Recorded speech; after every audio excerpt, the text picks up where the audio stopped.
Donc, dans cette alchimie spirituelle, les grands maîtres expliquaient à leurs disciples comment ils pouvaient, au lieu maintenant d'aller manger les feuilles des arbres comme les chenilles et d'être massacrés, d'être poursuivis, et ils faisaient beaucoup de mal, alors de se transformer en papillon.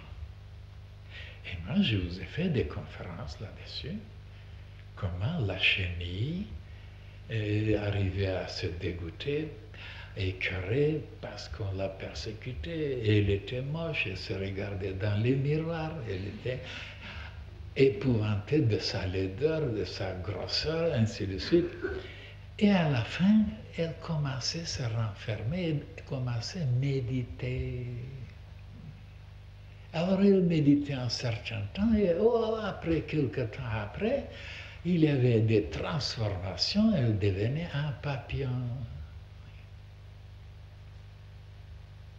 Et toutes ces transformations, justement, la science initiatique les explique en nous comparant souvent aux chenilles que nous mangeons, vous voyez, les feuilles, et nous démolissons les arbres et tout, et qu'on nous poursuit. Et tous les malheurs, tous les accidents, tout arrive parce que nous sommes encore des chenilles.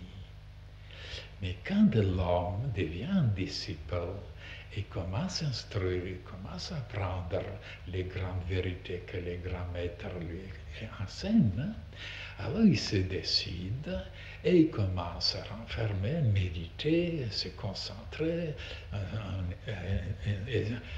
s'identifier même avec le moi supérieur, comme les théosophes, comme la science hindoue nous révèle le moi supérieur.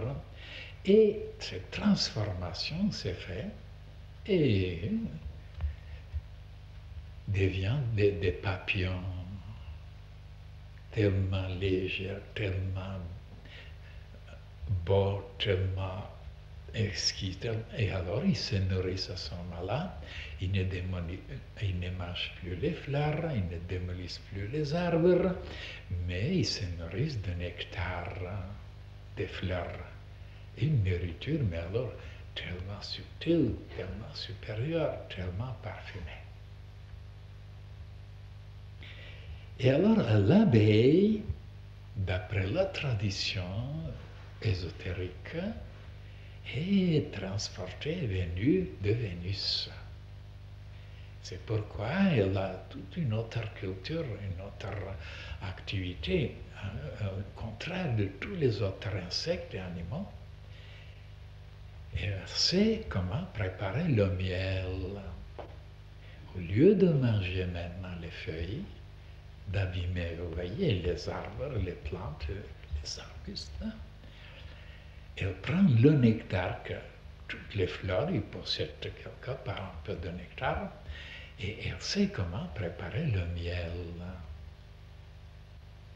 Et c'est pourquoi les initiés ont comparé le disciple comme une future abeille qui doit s'occuper maintenant, au lieu d'aller manger maintenant les filles, les femmes, les abîmer, ainsi de suite, de pouvoir chercher seulement le nectar qui est dans leur âme, dans leur esprit, sans les abîmer, sans les détruire, sans les salir, de pouvoir donc trouver le nectar que chaque être humain, homme ou femme, possède.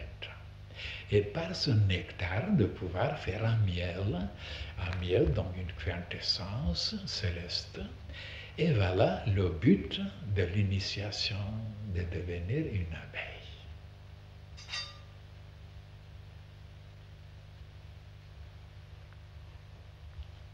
Souvenez-vous, je vous ai parlé beaucoup là-dessus, beaucoup de choses très intéressantes, très initiatiques, mais aujourd'hui, de nouveau, je n'ai pas beaucoup de temps parce qu'il y a encore une conférence qui vous attend.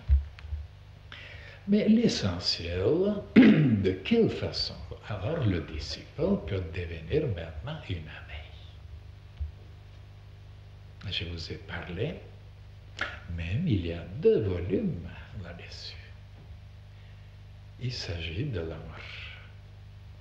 Comment la majorité comprend l'amour comme quelque chose, comme les chenilles, de manger les feuilles, d'abîmer les arbres, voilà, de détruire presque toute la beauté, toute la finesse, toute la pureté des créatures pour se satisfaire. Donc c'est quelque chose de personnel, d'égoïste, ainsi de suite. Mais de devenir alors une abeille, ça veut dire de ne pas abîmer les fleurs, de ne pas abîmer les femmes, les filles, leur cœur, leur âme, mais de prendre ce nectar qui est dans la profondeur de leur être, qui est une quintessence. Et je vous ai expliqué que la femme possédait justement cette quintessence.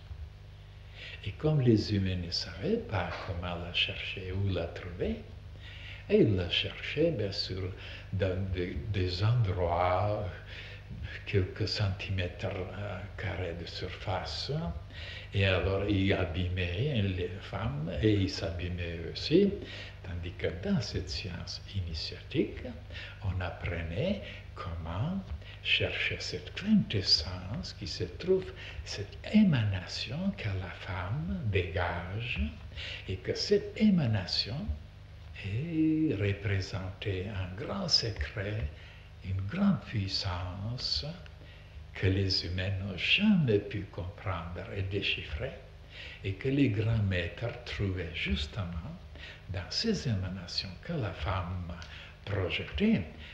On pouvait réaliser le royaume de Dieu et sa justice. Et d'où ça vient maintenant cette conclusion?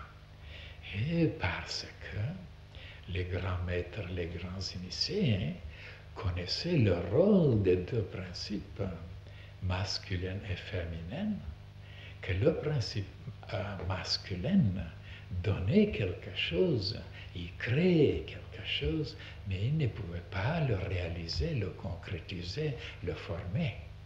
Tandis que le principe féminin, il était incapable de créer, mais il était capable de former, de concrétiser.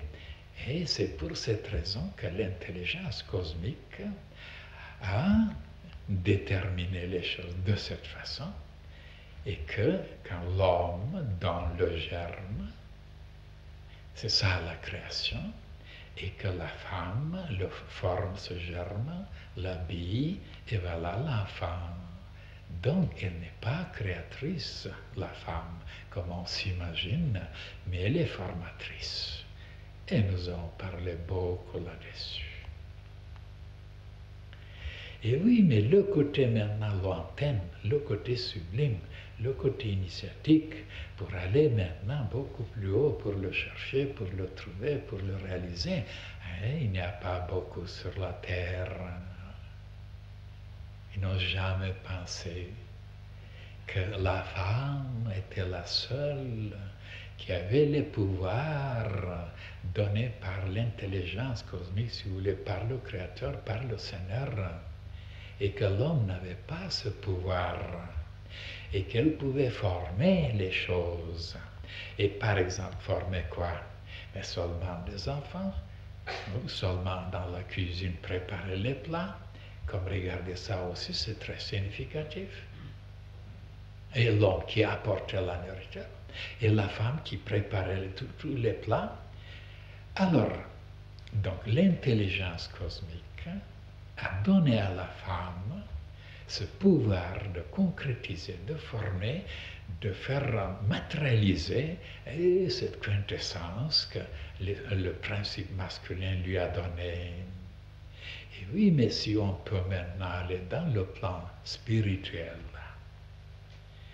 on peut tirer une autre conclusion que les humains ne sont jamais arrivés à conclure, c'est-à-dire que les hommes ne peuvent pas réaliser le royaume de Dieu et sa justice, ils ne peuvent pas concrétiser l'âge d'or. C'est la femme qui a ce pouvoir.